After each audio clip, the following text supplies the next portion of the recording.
Hello guys, good evening, नमो नमः, नमः संस्कृताय। आप सभी का स्वागत है, अभिनंदन है आपके अपने यूट्यूब चैनल यमएस क्लासेस वन में।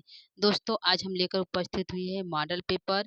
मॉडल पेपर है भी किसका है दोस्तों? तो यह है हिंदी का मॉडल पेपर है और जो है माइनर है। ठीक है, यहाँ पे थोड़ा धुंधला हो गया दोस्तों। तो यहाँ पे है कि हिंदी का मॉडल हिंदी का पेपर है और जो है माइनर का है। ठीक है, तो यह जो हिंदी संरचना और अनुप्रयोग क्या है, हिंदी संरचना और अनुप्रयोग जो है पेपर का नाम है। और जो यह 2024 का पेपर है और बीए का है। ठीक है, तो यह जो है सेकेंड सेमेस्टर का है और जो हिंदी का है मॉडल पेपर है। तो यहाँ पे दोस्तों हम इसको सॉल्व करने के लिए लेकर उपस्थित हुए हैं। सी इसका जो है बुकलेट कोड नंबर सी है। तो सी को हम यहाँ पे सॉल्व करेंगे दोस्तों। तो यहाँ पे देखिए मॉडल पेपर है, हिंदी का है। ठीक है, तो दोस्तों हम बता दें कि हिंदी से मेरा जो है पीजी है और हिंदी से ही मेरा नेट भी है। तो इसी के थ्रू मैं जो है इस जो है पेपर को सॉल्व कराने का प्रयास कर रही हूँ और अच्छे से ही इसका जो है आंसर आप लोग को सटीक आंसर मिलेगा।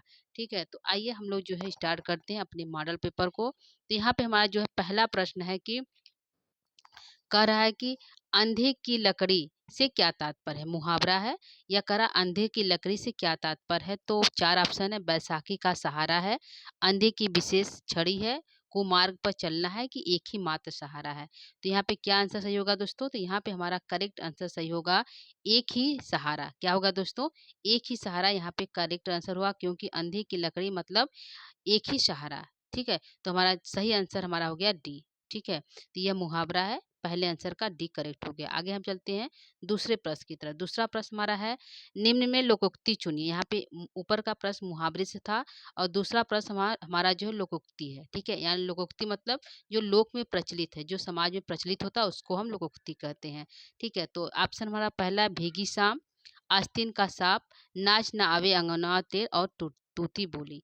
तो यहाँ पे क्या सही है दोस्तों? तो यहाँ पे हमारा जो है यहाँ पे हमारा आंसर जो है सी सही हो जाता है। जो है लोग कहते हैं गांव में लोकोक्ति मतलब लोगों के द्वारा कही गई, लोग में यह प्रचलित लोकोक्ति होती है। नाच ना आवे अंगनवा टेढ़ा मतलब यदि कोई काम नहीं आता है तो कहते हैं कि मतलब उसमें कमी निकालते हैं। तो उसी का है नाच ना आवे अंगनवा टेढ़, यह लोकोक्ति है और जो सभी है वो मुहावरा के अंतर्गत आते हैं। ठीक है, तो हमारा जो है दूसरे का जो है तीसरा सही, यानी कि तीसरा आंसर सही है। तीसरा प्रश्न हमारा है आँख दिखाना मुहावरे का क्या अर्थ है? या मुहावरा है। कह रहा आँख दिखाने का क्या अर्थ होता है? इशारा करना, सलाह देना, दवा दवा पूछना या धमकी देना। यानी कि हम यदि किसी को आँख दिखा रहे हैं तो इसका क्या आंसर सही होगा? यहाँ होगा धमकी देना। आँख दिखाना, आँखों के माध्यम से हम किसी को धमकी देते हैं, तो धमकी देना जो यहाँ पे यह मुहावरा है। ठीक है, तो आंसर हमारा डी सही हो जाता है। आँख दिखाने का अर्थ है धमकी देना। ठीक है, तो तीसरे का हमारा डी आंसर करेक्ट हो जाता है। आगे हम चलते हैं चौथे प्रश्न की तरफ। चौथा प्रश्न है आग का अंधा गाठ का पूरा। यह भी जो हमारा जो है लोकोक्ति के अंतर्गत आता है, यानी कि दो दो हमारा मुहावरा हो गया और दो लोकोक्ति। तो यहाँ आग का अंडा गाठ का पूरा, यानी आग का अंडा है और गाठ का पूरा मुहावरे का क्या अर्थ है? लोकोक्ति का क्या अर्थ है दोस्तों? तो यहाँ है ऑप्शन है एकदम मूर्ख, जो अपनी अहित करे, मूर्ख किंतु धनी, बिना विचारे धन खर्च करे। तो क्या होगा दोस्तों? मूर्ख लेकिन धनी, यानी कि आँख का अंधा है, मूर्ख है किंतु धनी है, गाठ का पूरा यानी कि धनी है। तो अर्थ होगा आंसर में आ जाएगा तीसरा मूर्ख किंतु धनी। ठीक है, तो ये हमारा हो गया चौथे का तीसरा करेक्ट हो गया। ठीक है, आगे चलते हैं पांचवें प्रश्न की तरफ। पांचवा प्रश्न है तिमिर का विलोम। यानी तिमिर मतलब क्या होता है? तिमिर मतलब अंधकार होता है। ठीक है, तो उसका विलोम क्या होगा? उसका उल्टा क्या हो जाएगा? अंधकार का जो है उल्टा प्रकाश होता है। तो तिमिर मतलब अंधकार। तो अंध का अर्थ होता है अंधकार होता है, निशा माने भी अंधकार होता है, दीवा माने दिन होता है, आलोक माने प्रकाश होता है। ठीक है, तो यहाँ पर तिमिर मतलब अंधकार, तो आलोक मतलब प्रकाश। क्या हो जाएगा? तो दिन का रात होगा तो दीवा, और रात्रि का विलोम होगा तो ये तीनों नहीं सही होगा दोस्तों। हमारा डी आंसर करेक्ट होगा, यानी कि चौथा सही है। तिमिर का विलोम जो है आलोक है, आलोक मतलब प्रकाश होता है, तिमिर मतलब अंधकार होता है। ठीक है, तो पांचवा का डी आंसर सही है दोस्तों आपके सामने। आगे चलते हैं छठवें प्रश्न की तरफ। छठा प्रश्न है स्थावर का विलोम क्या? स्थावर का क्या विलोम होता है? जंगम होता है, जड़ होता है, चेतन होता है, चंचल होता है। स्थावर का विलोम होता है जंगम। क्या होता है दोस्तों? स्थावर का विलोम हमारा जंगम है। ठीक है, तो हमारा जो है छठवां का पहला करेक्ट हो गया। आगे हम चलते हैं सातवें प्रश्न की तरफ। सातवां प्रश्न ये आपके सामने है। सातवां प्रश्न कहता है दोस्तों, अनुपयुक्त का विलोम होता है तो उन्मूलन होगा, उपयुक्त न होना होगा, उपयुक्त होगा कि अभ्यंतरम होगा। तो क्या होगा दोस्तों, अनुपयुक्त का क्या विलोम, हमारा यहाँ पे क्या सही होगा दोस्तों। तो यहाँ पे जो है उपयुक्त जो है अनुपयुक्त का उपयुक्त, अनुपयुक्त मतलब जिसका हम उपयोग नहीं करते हैं, उपयुक्त मतलब जिसका उपयोग करते हैं। ठीक है, तो यहाँ पे अनुपयुक्त का विलोम होगा उपयुक्त। ठीक है, यानी कि तीसरा आंसर हमारा सही होगा सातवें प्रश्न का। आगे है द्विज शब्द का अर्थ पूछा है। द्विज मतलब क्या होता है, किसको कहते हैं। तो ऑप्शन 4 है, ब्राह्मण को द्विज कहते हैं, दांत को कहते हैं, पंछी को कहते हैं, कि इनमें से कोई नहीं कहते हैं। तो क्या सही होगा दोस्तों, तो यहाँ पे हमारा सही होगा द्विज जो है ब्राह्मणों को कहते हैं। क्या कहते हैं, ब्राह्मणों के लिए एक शब्द आया है द्विज। ठीक है, तो ब्राह्मणों के लिए शब्द द्विज आया, तो आंसर हमारा आठवें का पहला आंसर करेक्ट हो जाता है। आगे है नवे प्रश्न की तरफ चलते हैं। नवा प्रश्न है, खग का अर्थ नहीं है। ठीक है, खग मतलब पंछी होता है, तो यहाँ पे नहीं पूछा है दोस्तों, ध्यान रखिएगा। नहीं प्रश्न पूछा है तो नहीं। खग मतलब आकाश को पंछी कहते हैं, तारा को पंछी कहते हैं, कि बाढ़ को कहते हैं, कि जो है पंछी को पंछी कहते हैं। तो पूछा है क्या इसमें से नहीं है। ठीक है, तो हमारा यहाँ पे आंसर हो गया दोस्तों कि यह जो है आकाश, खग मतलब आकाश भी होता है, आकाश क्योंकि पंछी आकाश में घूमते हैं तो उसको आकाश भी कहा जाता है। ठीक, यानी कि ये हमारा आंसर करेक्ट है। पंछी जो है, खग मतलब पंछी भी होता है, यानी कि ये दोनों सही है। ठीक है, यानी कि पहला और चौथा आंसर हमारा करेक्ट है। पूछ रहा है नहीं पूछा है, तो यहाँ पे दो ऑप्शन हमारा पे है, खग और तारा पूछा है। ठीक है, चलिए दोस्तों, बाढ़ और तारा, तो यह दोनों क्या है, तो हमें यहाँ पे इन दोनों में जो है आंसर क्लियर करना थोड़ा डिफिकल्ट है दोस्तों। क्योंकि जो तारा होता है, तारा मतलब होता है कि एक किन्नर गंधर्व देवता है, उनको भी तारा कहा जाता है, तारा मंडल जो है उनको भी तारा कहा जाता है। तो यह जो है एक तरह से यदि हम तारा को लेते हैं तो आकाश में तारा टिमटिमाता है, तो यह थोड़ा सा इसमें आंसर बताना डिफिकल्ट है। लेकिन यहाँ पे आंसर यदि हम लगाएंगे तो करेक्ट आंसर हो जाएगा। नहीं भी पूछा है तो बाढ़ एक तरह से जो सटीक आंसर आता है स्पष्ट रूप से, कि बाढ़ जो है खग का पर्यायवाची नहीं है। यदि ऐसे देखा जाए तो ए और जो है दूसरा और तीसरा भी हो सकता है, क्योंकि तारा माने भी पंछी नहीं होता है, खग का अर्थ नहीं निकलता है, लेकिन तारा का अर्थ होता है किन्नर, यानी किन्नर भी एक शब्द होता है, और गंधर्व देवता का से भी इसका बोध किया जाता है, और तारा जो है आकाश में टिमटाता है उसका भी होता है। ठीक है, तो हमारा यहाँ पे यदि करेक्ट आंसर को लेंगे तो हमारा यहाँ पे दूसरा यानी कि नौवां का दूसरा सही हो जाएगा। ठीक है, आगे चलते हैं तीसरे 10वें प्रश्न की तरफ। 10वां प्रश्न हमारा है, पृथ्वी का पर्यायवाची नहीं है, तो क्या नहीं है, सविता है, धरा है, वसुधा है, कि भू है।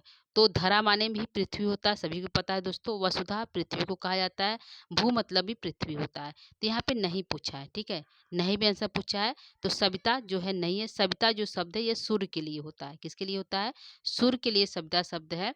तो सूर्य जो है पृथ्वी का पर्यायवाची नहीं है, तो आंसर हमारा पहला सही हो गया जो है 10वें का। ठीक है, आगे चलते हैं 11वें प्रश्न की तरफ। 11वां प्रश्न है, सर्च इंजन है, क्या है, सर्च इंजन के अंतर्गत क्या है, फेसबुक है, जीमेल है, एक्स है, गूगल है। तो यहाँ पे क्या हमारा सही हो जाएगा सर्च इंजन के अंतर्गत। तो हमारा जो है क्या है, सर्च हम किस पे करते हैं, गूगल पे सबसे ज़्यादा सर्च करते हैं दोस्तों।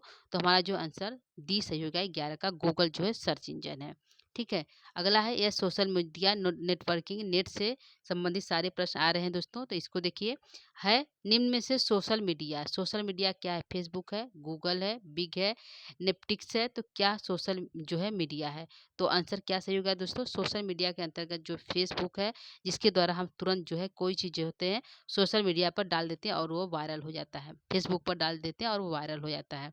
ठीक है, तो जो है सटीक आंसर इसमें से चारों में से हमारा जो है पहला सही सही है, 12वें का फेसबुक। ठीक है, आगे हम चलते हैं 13 प्रश्न की तरफ। 13वां प्रश्न है, हिंदी के लिए महत्वपूर्ण वेबसाइट है, तो क्या हिंदी के लिए हम में जो है इनमें से जो है कौन सा जो है वेबसाइट है, ई पुस्तकालय है, फिट इंडिया है, ई ई स्टार्ट है, कि स्टैंड अप ऑफ इंडिया है। तो क्या सही है दोस्तों, तो हिंदी यदि हम हिंदी को सर्च करना चाहते हैं, तो हम कोई चीज़ प्राप्त करना चाहते हैं, तो ई पुस्तकालय यदि हम वेबसाइट पर जाएंगे तो हाँ वहाँ पे जो है हिंदी संबंधी सारी जो जानकारी हम चाहते हैं वो हमें आसानी से प्राप्त हो जाता है।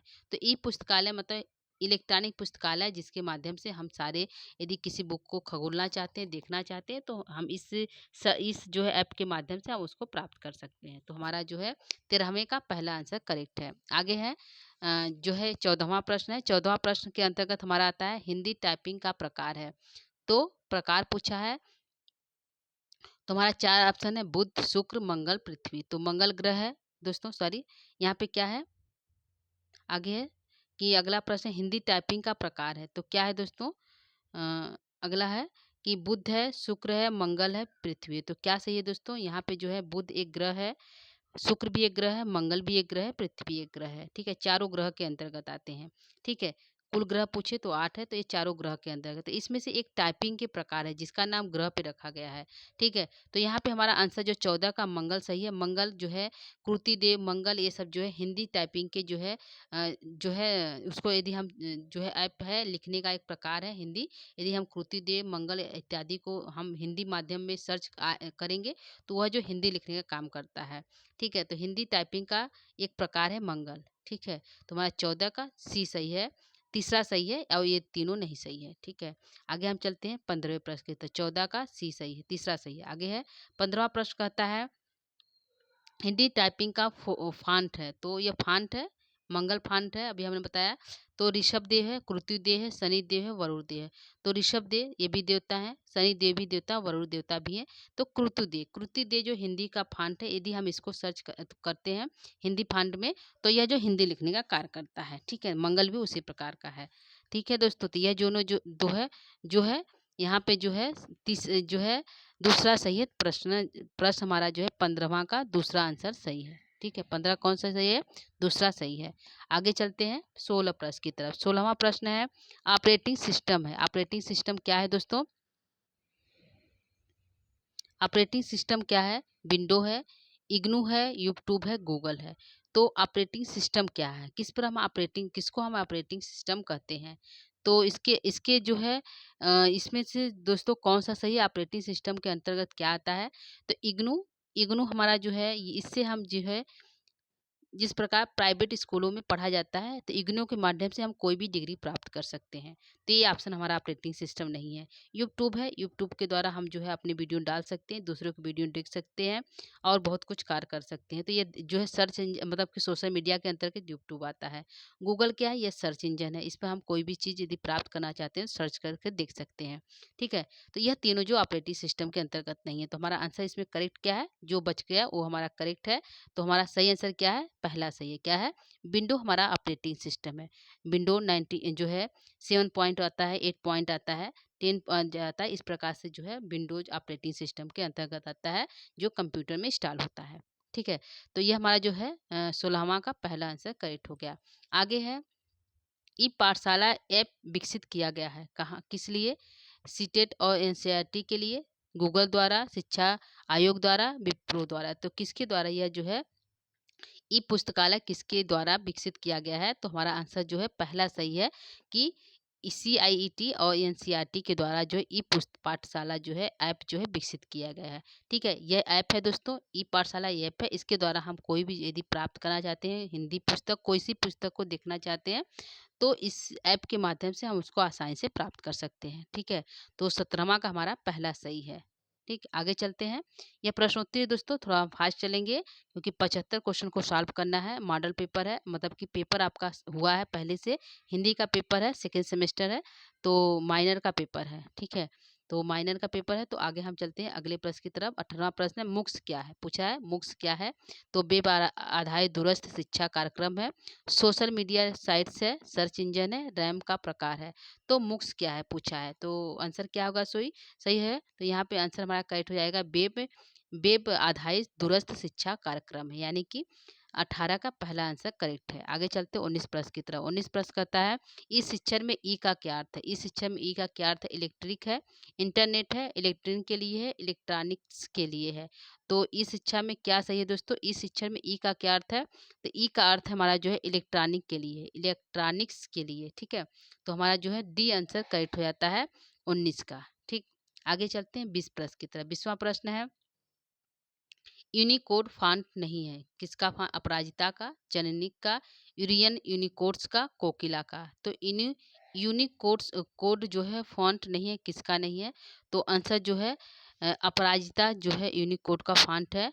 एरियल यूनिकोड का है, कोकिला भी है लेकिन जनहित नहीं है। तो हमारा आंसर जो है दूसरा सही है 20 का।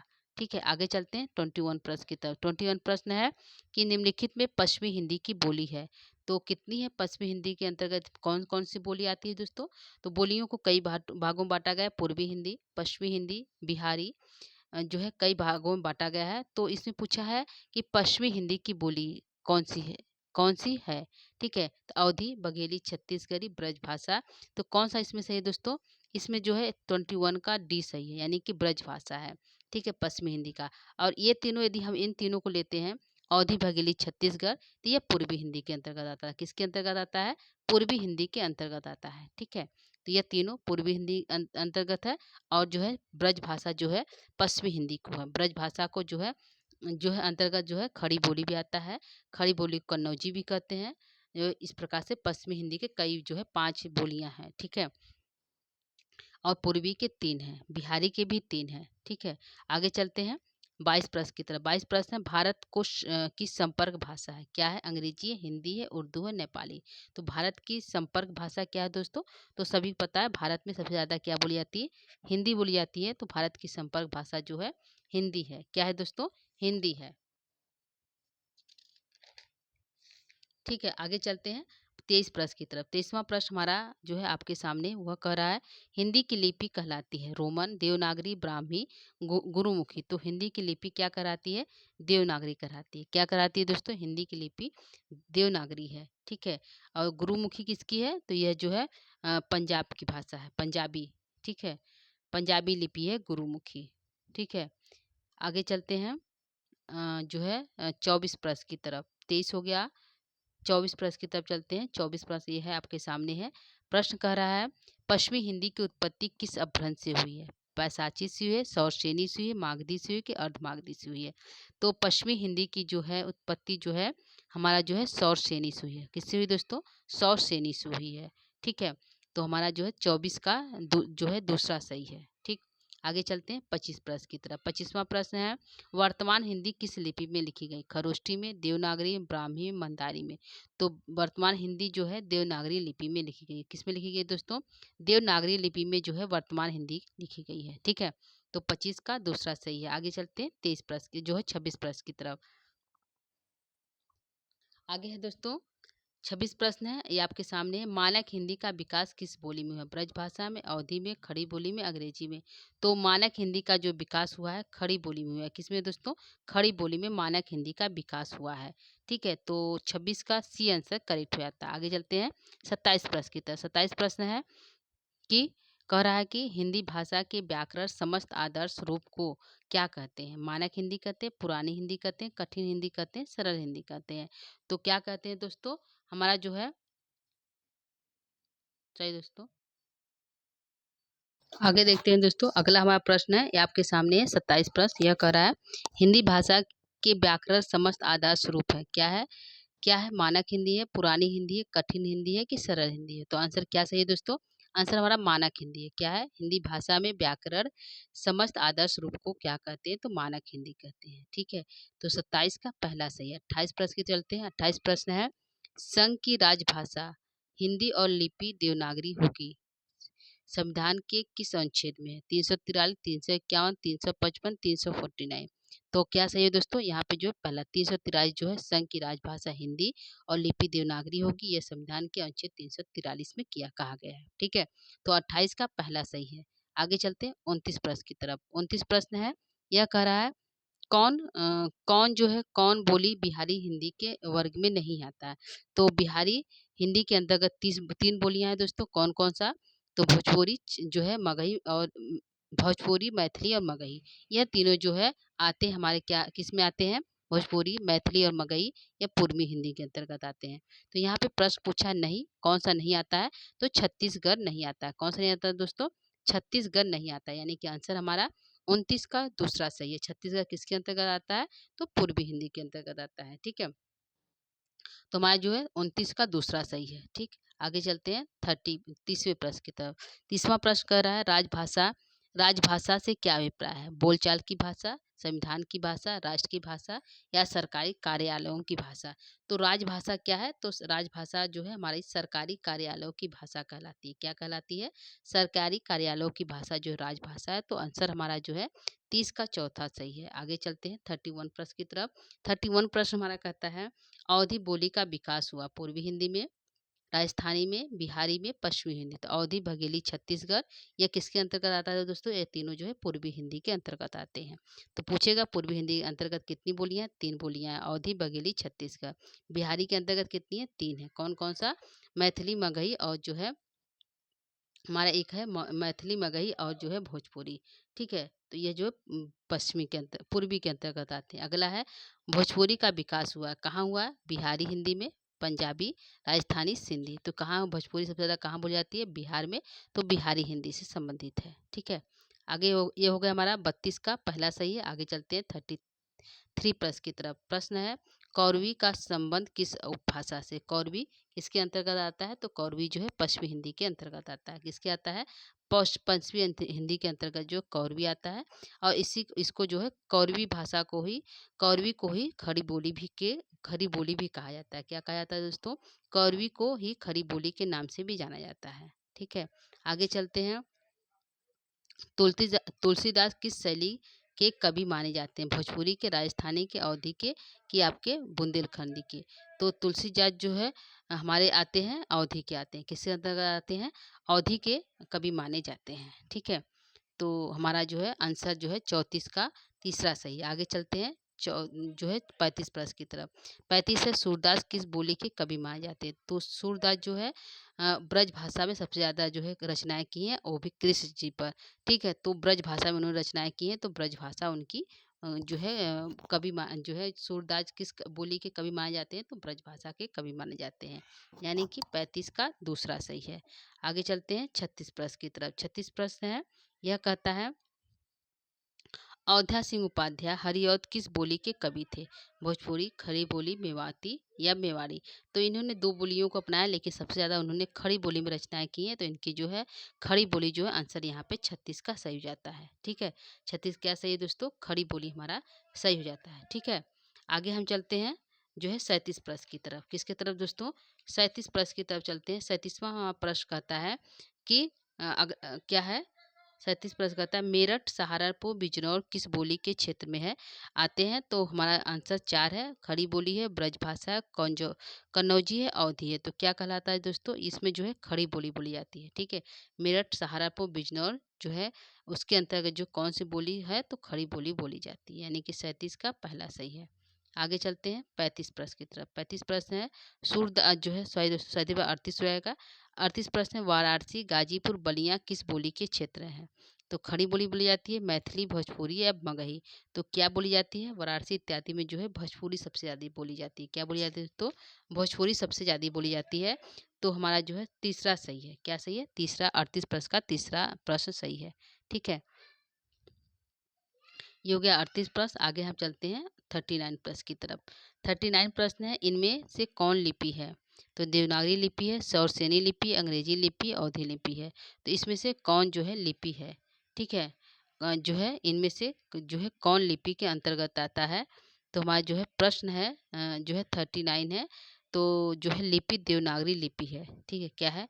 देवनागरी लिपि है, ब्राह्मी लिपि है, रोमन लिपि है, ये सब लिपि के अंतर्गत आता है। तो इसमें पूछा कौन सी लिपि है? तो रोमन लिपि, देवनागरी लिपि है। तो यानी आंसर हमारा 39 का 1 सही है। ठीक है, आगे चलते हैं 40 प्रश्न की तरफ। 40 प्रश्न है इनमें से कौन लिपि नहीं है?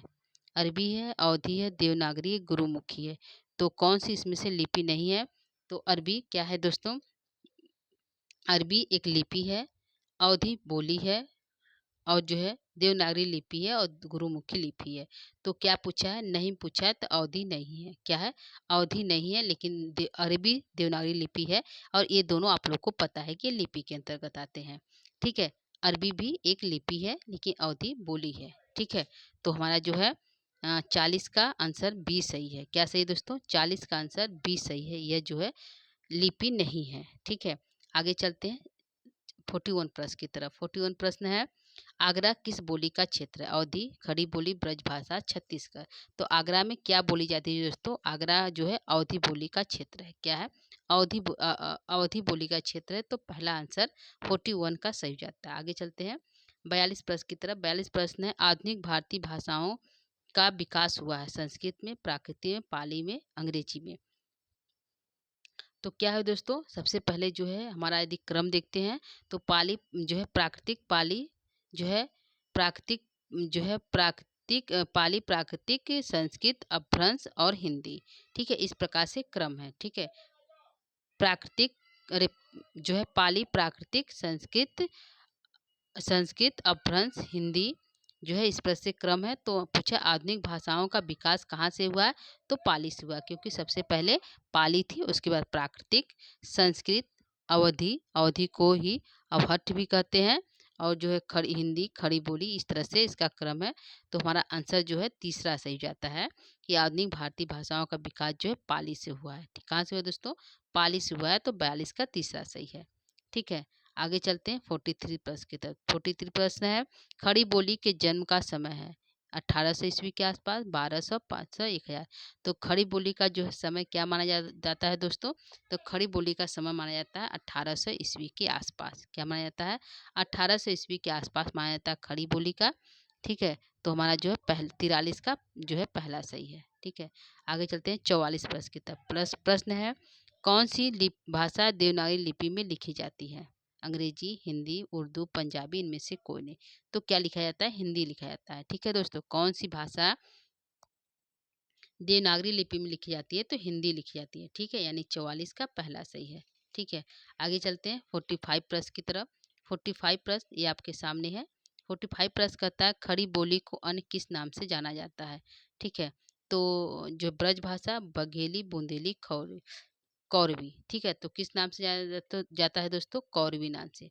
हमने पहले बताया खड़ी बोली को कौरवी के नाम से भी जाना जाता है, या कौरवी को खड़ी बोली के नाम से जाना जाता है। दोनों तरह से प्रश्न पूछ सकता है। ठीक है, तो 45 का चौथा सही है। आगे चलते हैं 46 प्रश्न की तरफ। 46 प्रश्न है कि निम्न में कौन सा तालव्य ध्वनि है? ठीक है, तो ये क्या है?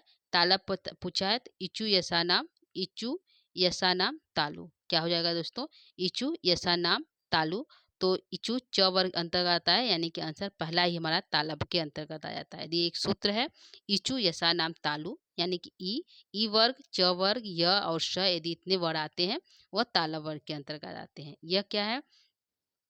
प जो है उपु उपदमानिया नाम ओष्ठा, जो है ओष्ठ के अंतर्गत आते हैं। लितु लता लसा नाम दंता, यह दंत के अंतर्गत आते हैं। अकु विसर्जन नाम कंठा, यह कंठ के अंतर्गत आते हैं। ठीक है, तो आंसर हमारा क्या सही होगा? पहला आंसर हमारा सही हो जाता है। ठीक है, तो जो है 46 का पहला सही है। जो है 47 पूछ रहा है, कंठ ध्वनि किस वर्ग का है? कंठ ध्वनि तो एक है अकु विसर्जनिया नाम कंठ, यानी कि अकु अवर्ग क्या होगा? अ होगा।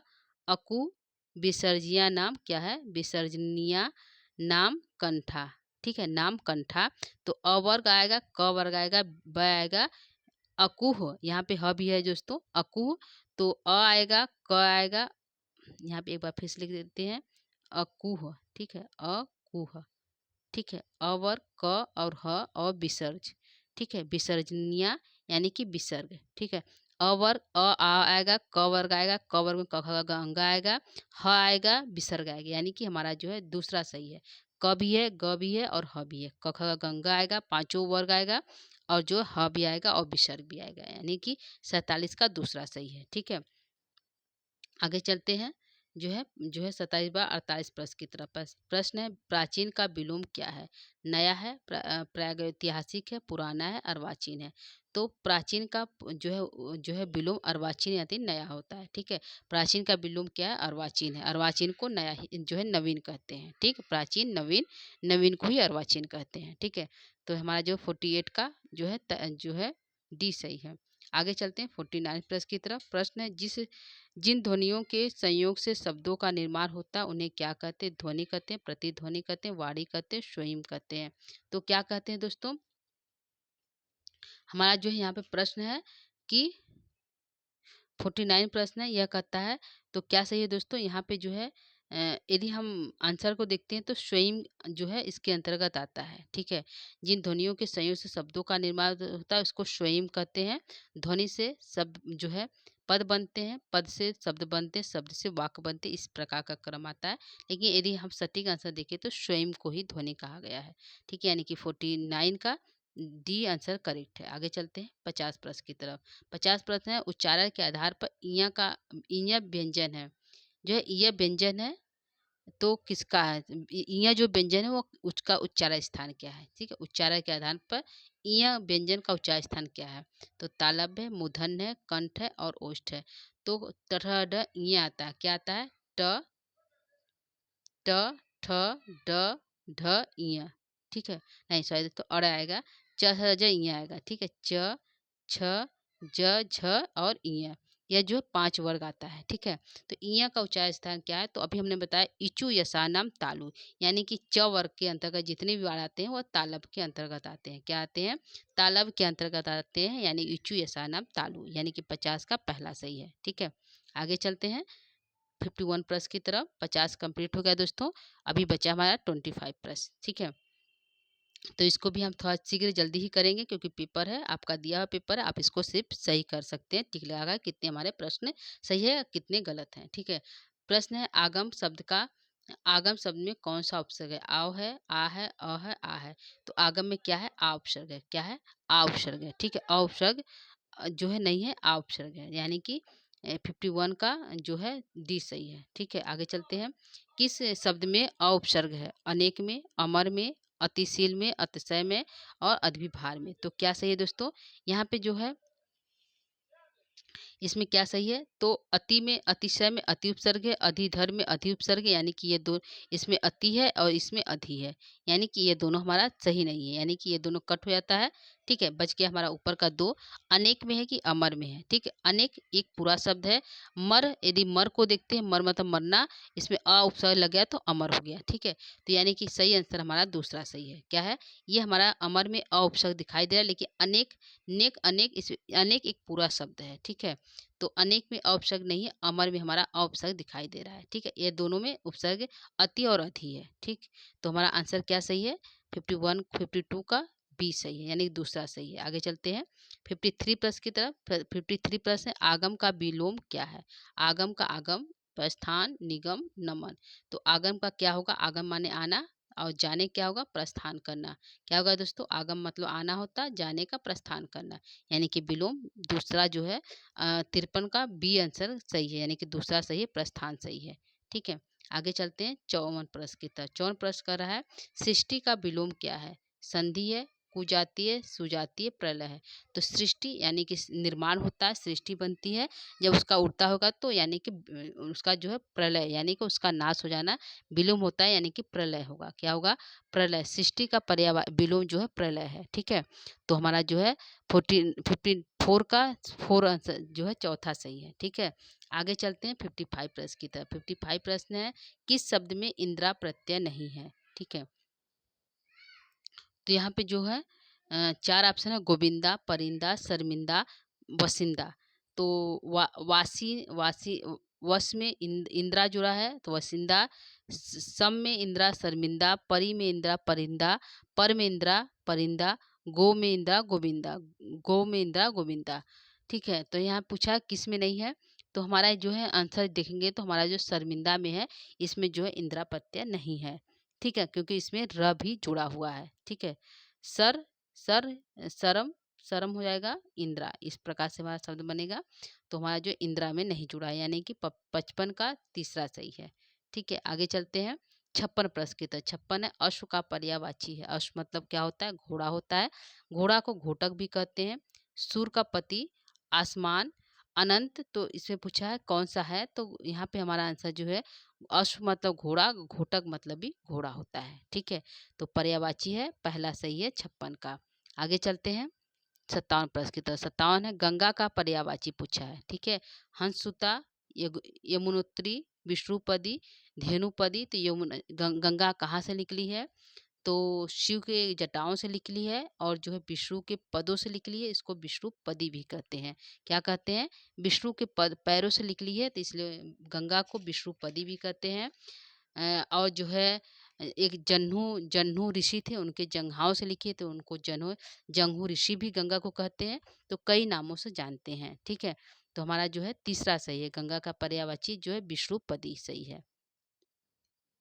ठीक है, आगे चलते हैं 51 प्लस 8 प्लस की तरफ। 58 है आधार का विलोम है अधे पाथे आसार विधे।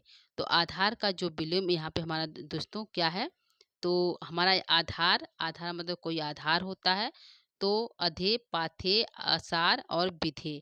ठीक है, तो इसमें थोड़ा दोस्तों कंफ्यूज है, क्या सही है क्लियर नहीं हो पाया है, तो जो है आप इसको अपने से प्रयास करके इस प्रश्न का 58 प्रश्न का आंसर जो है प्राप्त करने का कोशिश करिएगा। ठीक है, आधे पाथे आसार और विधे। ठीक है, तो इसको आप लोग अपने से कर लीजिएगा, सॉल्व करिएगा, यदि मिल जाए तो कमेंट कर दीजिएगा। ठीक है, आगे चलते हैं 59 प्रश्न की तरफ। आगे चलते हैं 59 प्रश्न है श्रृंखला संज्ञा भेद की सृष्टि से है। ठीक है, 59 प्रश्न पूछ रहा है कि श्रृंखला जो है किस संज्ञा संज्ञा भेद की सृष्टि कौन सी है, समूहवाचक, पदार्थवाचक, भाववाचक, व्यक्तिवाचक। तो हमारा जो है श्रृंखला जो है, श्रृंखला एक कड़ी होती है, तो कड़ी को समूह के अंतर्गत रखा जाता है, तो समूहवाचक है। क्या है, श्रृंखला जो है समूहवाचक है, यानी 59 का पहला सही है।